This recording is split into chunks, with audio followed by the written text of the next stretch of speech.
Women do have their own spaces, and their spaces are with trans women. Trans women are women. Trans women are actually biologically women. And if you don't like that, then you are the one who's not the real woman, and we all know where you shouldn't be, and that's in space with other women. Being a woman isn't all getting dressed up and doing your makeup. Most important sex-determining organ in your body is actually your brain. And there's a lot of research to show that trans women have brains that are very much in alignment with our gender identity.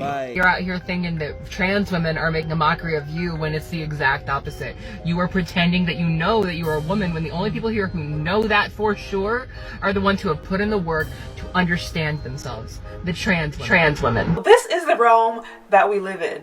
No longer is the sky blue. No longer does 2 + 2 = 4. Evidently, everything is based upon what you identify with. You should know you're looking at a self-made woman. And things are no longer determined based upon biological realities and scientific facts. It is now based upon how a person identifies internally. This creates a whole lot of room for interpretation, and this is exactly what we see going on right now. This man is addicted to becoming a cat. So a trans woman recently went viral for checking cis women who she claims were highly arrogant for assuming that they own womanhood and that they own periods. Before I break it down, I just want to play it for y'all and we can unpack it.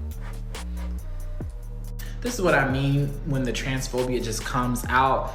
The audacity and just the arrogance for cis women to believe that they own periods, that they own womanhood.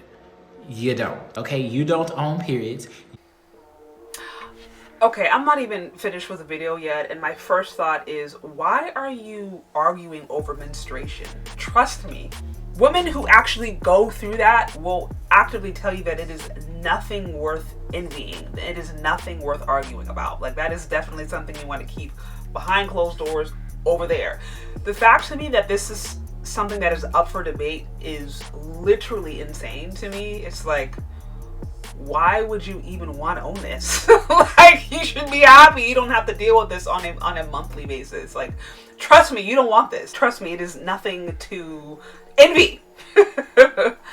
They own womanhood. You don't. Again, now this whole question on what is a woman is under attack. Like, again, when you want to talk about insanity, you want to talk about social decline, of all the different things going on in this society, we are really having a philosophical discussion about what it means to be a woman. This has been clearly established for like thousands of years. If you want to know what a woman is, ask a 3-year-old. They will clearly be able to distinguish between a woman and a man, a boy and a girl. I mean, this is just the way I see it. Like I said, the answer to this has been clearly established since like forever. So the fact that we are now trying to question biological realities that have been set in stone since the beginning of time, to me, is just quite frankly bananas. But let's continue. Okay, you don't own periods. You don't own womanhood. You experience both, and both are different for every person. To me, if I'm thinking of ownership, it's like you woke up one day and decide to purchase it. It's like you woke up one day and decide to claim it. And it's like, no, it doesn't work like that. When you are something, it's you. It's a part of you.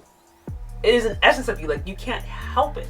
When you are settled in an aspect of who you are, no matter what it is, whether it is internally, or whether it be physically, career-wise, whatever, you don't have to go around trying to convince somebody.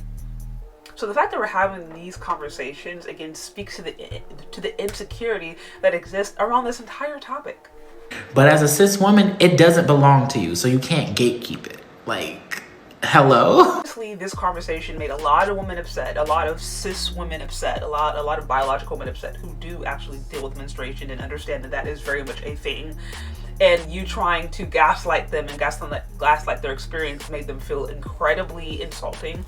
And then of course you have trans women who are actively looking to try to feel connected and to try to feel like they're a part of the woman club.